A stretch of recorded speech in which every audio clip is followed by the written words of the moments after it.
Today we are going to study a very interesting poem, The Solitary Reaper. It was written by William Wordsworth. William Wordsworth was one of the greatest poets of English literature. He was a nature poet. He was the priest of nature. He was the lover of nature. He was born on 17th April 1770 and he wrote many poems uh, about nature. He was one of the pillar of the Romantic era. The Romantic era started with the publication of lyrical ballads in 1798. It was co-edited by St. Coleridge.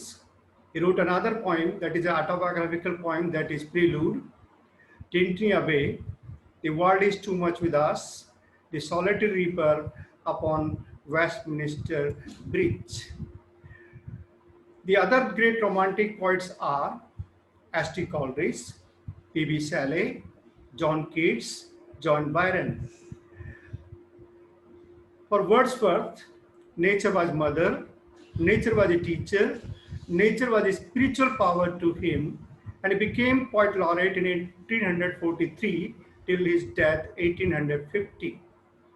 He defined poetry, I quote, poetry is the spontaneous overflow of powerful feelings. It takes its origin from emotions recollected in tranquility, unquote. Now I come to the point, the solitary reaper. See picture, in what manner a girl is standing amid the fields and the poem was inspired when the poet and his sister Dorothy Wordsworth stayed in a village in September 1803. The poet recollected those days and he wrote this poem in 1805 and the poem was published in 1807. It is in the poem of a ballad.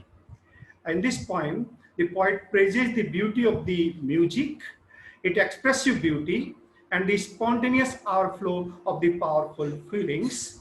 It takes its origin from the emotions recollected in tranquility. The poem begins like that. I quote, behold her single in the field, yon solitary highland lass, reaping and singing by herself, stop here or gently pass. Along she cuts and binds the grain and sings a melancholy strain. Oh, listen, for the well profound is overflowing with the sound. No nightingale did ever chant more welcome notes to weary bands of travelers in some shady haunt among Arabian sands. A voice so thrilling never was heard in springtime from the cuckoo bird, breaking the silence of the sea among the farthest hybrids. Will no one tell me what she sings? Perhaps the plaintive numbers flow for old unhappy far off things and battles long ago, or it's some more humble lay, familiar matter of today, some natural sorrow, loss or pain that has been and may be again. Whatever the theme, the maiden sang, as if her song could have no ending.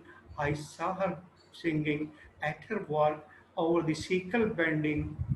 I listened, motionless and still, and as I mounted up the hill, the music in my heart I bore long after it was heard no more.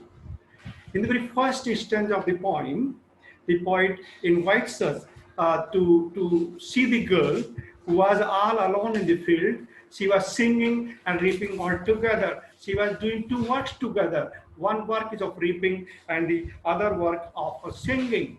The poet invites us to listen that song or gently pass away from that area.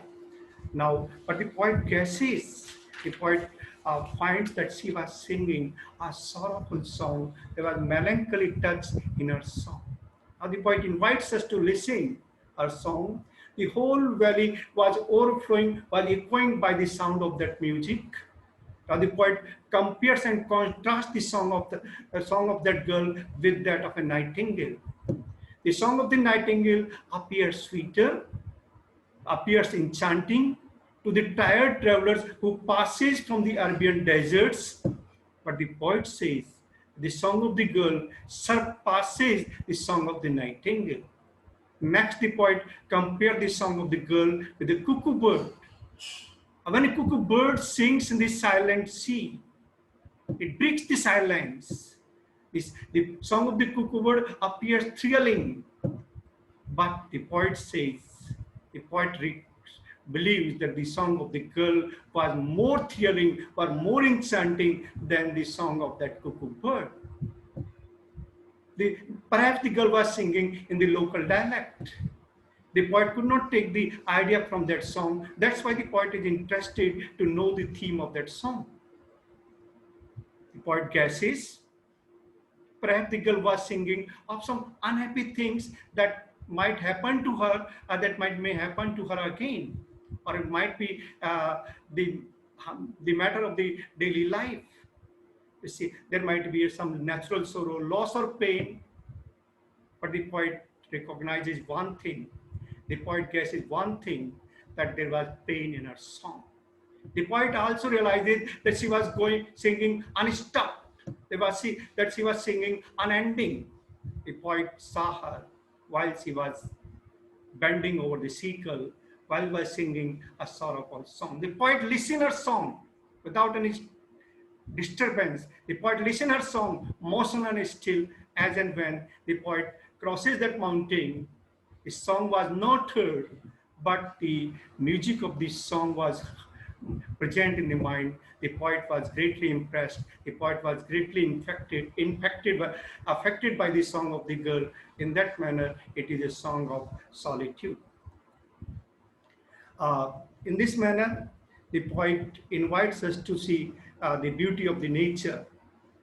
It is the beauty of the nature.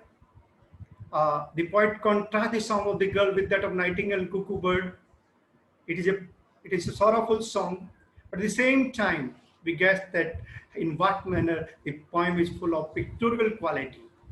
We can draw a picture with the help of paint and brush. In what manner the girl was all alone, surrounded by the hills. She was keeping a sickle in her hand. She was bending and singing. You see in what manner a picture comes out. It is a musical poem. It is a song of solitude. The girl was singing unstopped.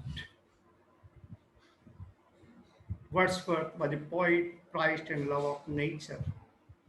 I quote certain quotations about the nature which Wordsworth quoted in his poetry, wrote in his poetry.